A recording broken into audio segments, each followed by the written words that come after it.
他走进来，整间酒吧的目光都跟着他转。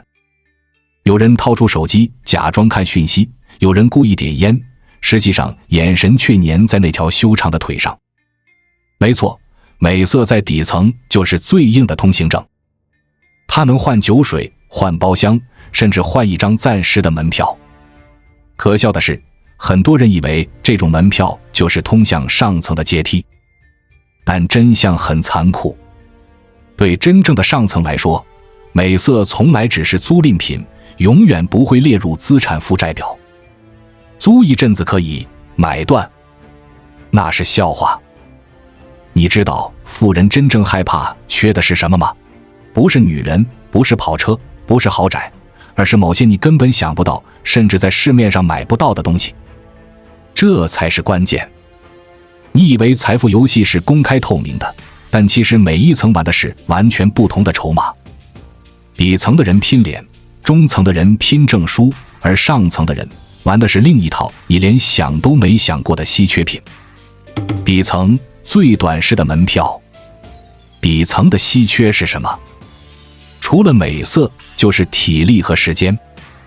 你去夜市摆摊，看见一个人凌晨3点还在收摊，手上磨出厚厚的茧，那就是他能交易出去的唯一筹码——劳动力。或者工地上的搬运工，汗水换钱，钱换米，米换命。每一分收入背后，都是拿命和健康去抵押。所以底层的人一旦获得一点点例外的资源，就会显得异常耀眼。譬如一个长得漂亮的女生，一个天赋异禀的歌手，或者一个突然被老板看中的年轻小伙。他们仿佛被拉到了更高的阶层，但其实那只是幻觉，因为他们能依赖的只有短期红利。没有稳定的积累，他们掉下去的速度比爬上来的速度快10倍。这就是为什么你会看到底层最热衷买彩票，因为他们很清楚，靠时间和体力，一辈子也凑不齐那道门槛。彩票就像是唯一能跳过阶层的梯子，虽然中头奖的几率是1000万分之一，但还是有人心甘情愿买梦。问题是，即便真的中了大奖，没2年前也会花光，因为他们买到的不是财富系统，而是一个短暂的插曲。中层最致命的幻觉。再往上一层，中产拼的是什么？学历、证书、头衔。很多人以为拿个 MBA、EMBA 就能自动跨越阶层，可现实比想象残酷得多。你去看台湾最顶尖的几所商学院，里面1/3的学生背景都差不多，中小企业2代，上班族升迁无望，想靠一纸文凭再冲一层。结果呢？毕业后大家发现，该卡住的瓶颈依旧卡住。真正能让中层杀出血路的东西，根本不是证书，而是跨界资源整合力。举个例子，有个我认识的朋友，原本做外贸，结果突然转型去搞绿能。你以为是技术厉害吗？不是，他是靠20年累积的货柜关系，把光伏板当集装箱货物玩，硬是打通了海外电站的物流命脉。这就是杀出重围的关键。所以中层最危险的幻觉，就是以为学历和人脉等于通行证。你去参加一个协会、一个商会，满心以为能搭上资源，最后才发现都是互相晒底层的彩虹屁。真正顶尖的资源根本不会摆在公开的餐桌上给你挑，这也是为什么中产最焦虑。房贷、车贷、孩子的补习班像一条条绳索，把他们死死绑住。想往上爬，却发现脚下全是陷阱。上层真正的稀缺品。那上层玩什么？别以为是你肉眼看得到的奢侈品。豪车豪宅对他们来说就像换新手机一样随意。真正稀缺的是3种东西：跨维度的信息源、超长期的资本耐心，以及对时间的掌控力。第一个稀缺品是信息，不是那种大家都能在新闻里看到的，而是跨维度的。比如说，某个新政策还没正式公布，有人已经在内部群组里讨论未来的走向。或者某个科技项目还没曝光，有人已经拿到试验数据。这种信息差就是财富放大器。第二个稀缺品是资本耐心。你以为赚钱靠的是短期翻倍，其实真正的上层最怕的不是赔钱，而是没有足够的时间去守住大趋势。他们宁愿用10年换一个100倍的机会，也不会在乎今天账面红还是黑。第三个稀缺品是时间的主导权。底层出卖时间，中层被时间绑架，只有上层能买回自己的时间。他们有团队，有顾问，有足够的现金流去安排一切，把自己解放出来，去做只有他们能做的局。所以美色、车子、房子，那都只是表面。真正的游戏筹码永远藏在你看不到的地方。你可能会问，那普通人是不是一点机会都没有？是不是注定只能当观众？答案当然不是。关键在于你要先认清自己身处的层级，手上能动用的资源到底算哪一种稀缺品。如果你连自己在哪个棋盘上都没搞清楚，就别妄想走到最后。你可能会问，为什么说中产最容易被割？底层才是最穷的啊，不是更好收割吗？没错，底层的钱少，但他们的抗性也高。因为他们习惯了穷，几十块的亏损他们能忍，100块的损失他们也咬咬牙认了。真正能大规模被收割的是那些看似过得体面，实际上没有安全边际的中产。举个例子，你看那些年薪100万的中产上班族，表面风光，开进口车，住电梯大楼，小孩读私校，但你把账本摊开看，他们其实比底层更脆弱。房贷一压就是20年，车贷5年还在跑，孩子学费每个月几万块，他们的钱都锁死在固定支出里，一旦失业3个月，整个人生就会崩塌。这就是为什么金融骗局最喜欢对准中产，因为底层没钱骗，上层骗不到，只有中产既有欲望又没防备。他们最容易相信稳健理财年化10%保底，结果一旦资金盘崩了，几十年积蓄全泡汤。说白了，中产最大的问题就是缺乏真正的资源，却幻想自己握有资源。他们有点钱，有点人脉，有点学历，于是误以为自己已经半只脚踩进上层。殊不知，这些在真正的牌桌上连筹码都算不上。上层怎么玩错位收割？上层从来不跟你正面竞争，他们玩的叫错位资源。什么意思？就是你以为的安全感，恰恰是他们最大的收割点。比如房地产，20年前房价刚起步的时候，谁是真正的买家？不是小老百姓，而是有资源的那批人。他们提前拿到土地，掌握贷款渠道，然后才让市场的热钱进来。等中产咬牙买房的时候，他们早已套现离场，留下的就是几十年的按揭枷锁。再比如股市，你看到新闻说某家公司潜力无限，兴冲冲的买进，结果2个月后暴跌。你以为是运气不好，其实上层早就提前知道风声，把筹码甩给了你。信息差就是他们最稳定的提款机。你会发现，他们从来不需要跟你抢工资或者加班机会，他们只要设计一个局，把你推进去，就能源源不断收割。普通人有切入口吗？听到这里，可能有人心凉了，是不是我们只能当韭菜？其实不然，普通人不是完全没有机会，只是要先认清自己能掌握的是什么。第一个切入口是认知差。底层的人活在今天，中产的人活在明天，上层的人活在未来10年。如果你能让自己的眼光稍微拉长一点，学会把短期欲望推迟，就已经比一半人强。比如，不急着换车，不急着追求面子，而是把资金留在更有可能积累的地方。第二个切入口是小圈子的信息。你不可能拿到顶层的机密数据，但你能不能在自己行业里建立一个提前知道的机制？比如一个做批发生意的朋友，他不是靠学历逆袭，而是靠货柜的闲置消息。别人还在等市场行情，他已经知道下个月的运输成本会涨，于是提前锁仓。小小一个动作就让他比同行多赚几十万。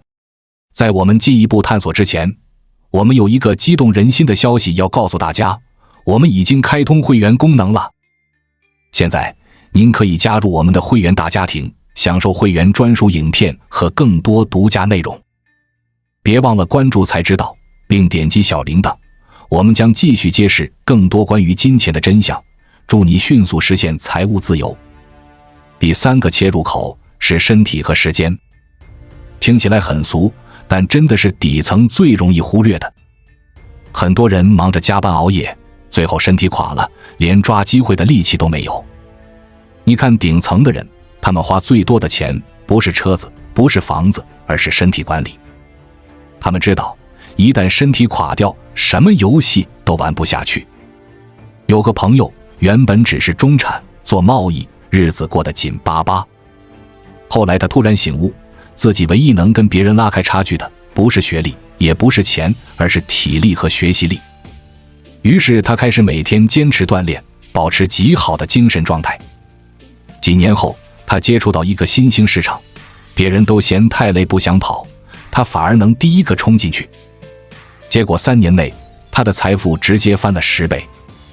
你说这是运气吗？不，这是准备。普通人能做的，就是在自己能控制的范围里，把资源打磨到极致。真正的核心，谁能熬得住？上层最怕什么？不是没钱，而是没有耐心。因为趋势的红利往往要靠时间来兑现。普通人最大的机会也在这里，能不能熬？大多数人赚到一点点就迫不及待花掉，亏一点点就急着认输。真正能走出来的，都是那些愿意咬牙守住局面的人。这让我想起一个台湾老企业家的话：市场不会奖励聪明人，只会奖励能活下去的人。这句话很残酷，但也是现实。你知道吗？真正的顶层从来不在乎银行存折上的几个零，他们最在乎的是那些你根本无法明码标价的东西。钱是什么？钱只是门票。你有了钱，只是被允许进场。而游戏真正的筹码是2样：话语权和隐秘关系。第1章隐秘筹码，话语权。很多人以为财富的巅峰就是掌握资金流，但资金只是表象。你去看那些真正站在顶点的人，他们说一句话，足以让一个行业的股价翻倍，也能让一家公司瞬间蒸发。这就是话语权。它背后的逻辑很简单，你以为财富是数字，但数字背后是人性，而人性背后是叙事。谁能定义叙事，谁就能决定财富的走向。还记得前几年某个知名企业家随口一句话，说某某产业是未来趋势，结果台湾一整条供应链全被带动。你以为这是市场的选择？不是，这是话语权的溢价。普通人拼命读新闻、追报告，等到信息传到手里，已经是尾声了。而顶层的人不需要信息，他们就是信息的制造者。第2章隐秘筹码，关系网络。底层拼的是朋友，中层拼的是人脉，而顶层拼的是关系网络。什么叫关系网络？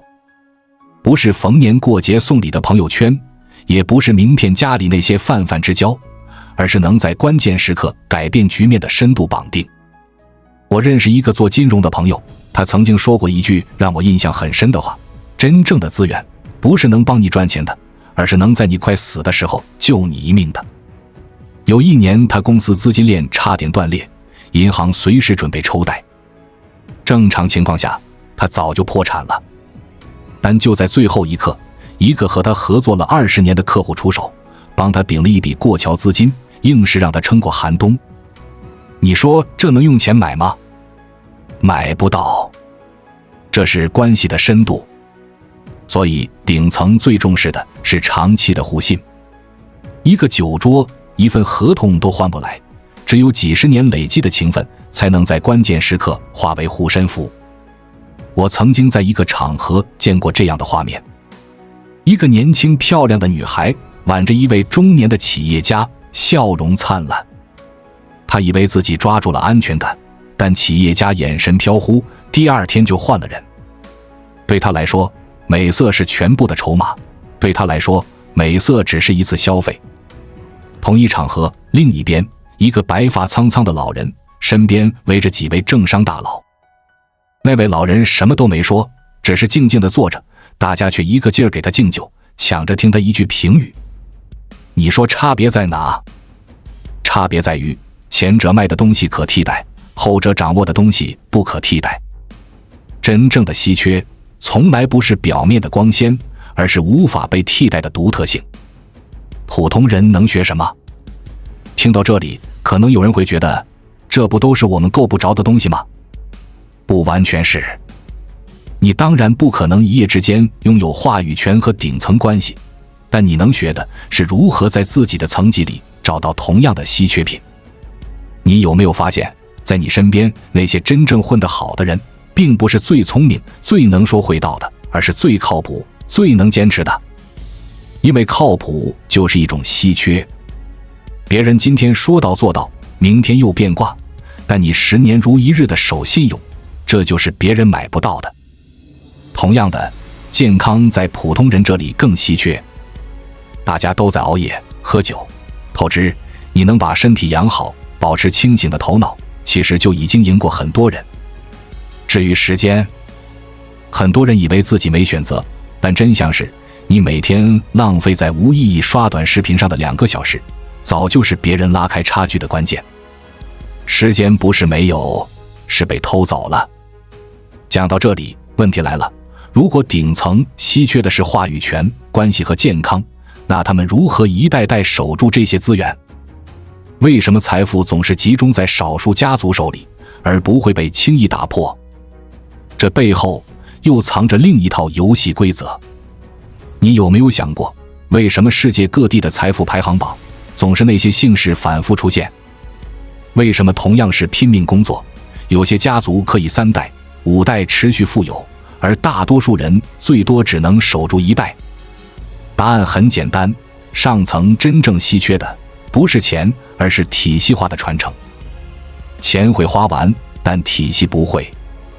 你去看那些屹立100年的家族，他们最核心的动作就是把财富从个人资产变成家族系统。什么意思？底层赚的钱存在银行卡里，随便就花了；中产赚的钱买了房子车子，看起来稳固，实际上全被贷款锁死。只有顶层把钱放进信托、基金、控股公司，让财富脱离个人生死的限制。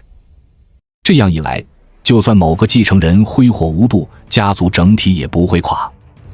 因为钱不再属于某一个人，而是属于一个被制度保护的池子。更狠的是，他们还会在制度里写明，子孙要达到什么条件才能动用财富。比如必须完成学业，必须参与家族事业，必须遵守某些原则。换句话说，他们不只是传钱，还传规则。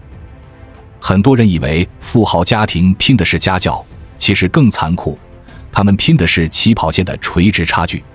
你的小孩还在补习班刷题，他们的小孩已经在夏令营和未来的商业伙伴建立感情。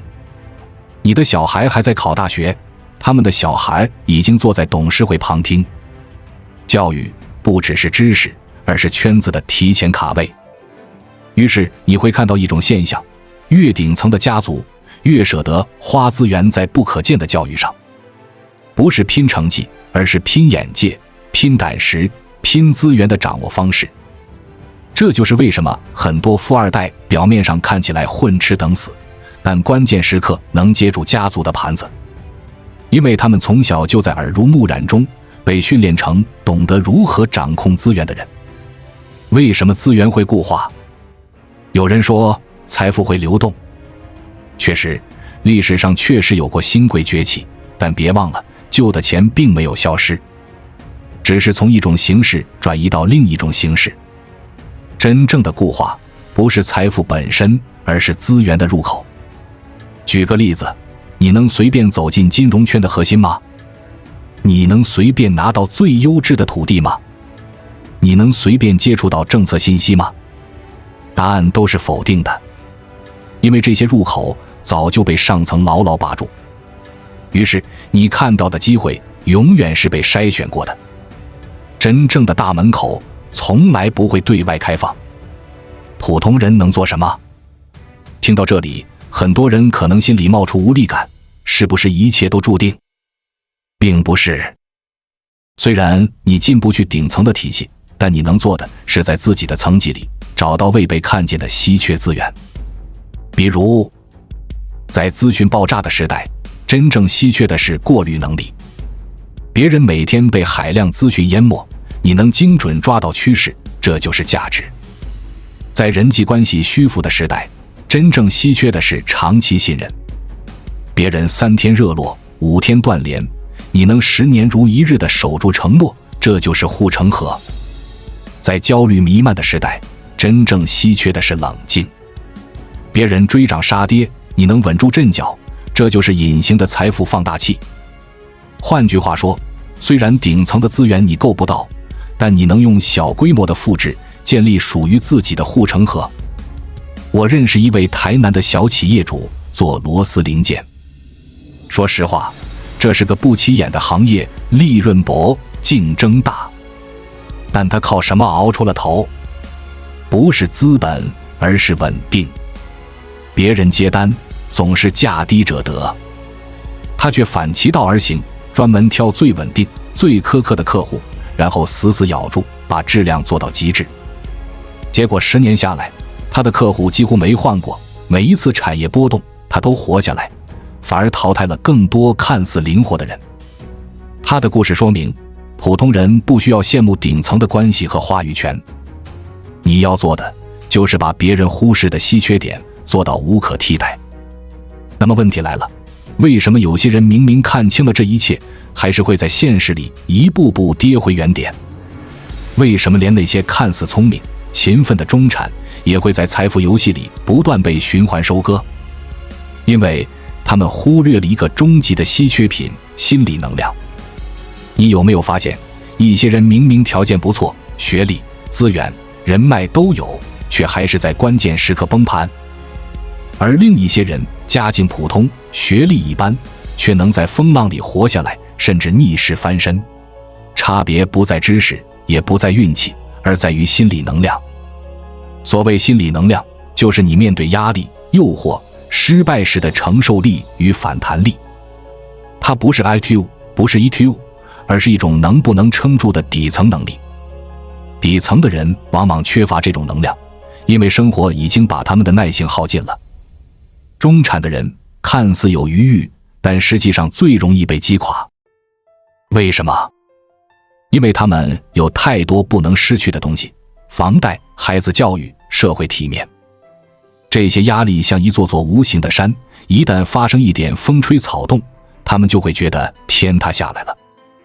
而顶层的人反而有余裕去承受，因为他们懂得财富游戏本来就是波动的，今天涨，明天跌，他们不急。他们早就训练出把眼光放到10年后的习惯。在2008年金融海啸的时候，我认识2个人。第一个是上班族，存了一笔钱买房，结果房价暴跌，他崩溃了，天天失眠，最后抑郁。第二个是中小企业主，他的仓库被迫清算，亏掉大半资产。可他反而冷静下来，每天记下现金流，计算还能撑多久。最后他熬过了最惨烈的阶段，几年后重新站起来。他们的差别不在财力，而在心理能量。一个被情绪吞噬，一个能把情绪压住，结果天差地别。赌场里有句老话，赢钱靠心态，输钱靠冲动。其实金融市场也是一样。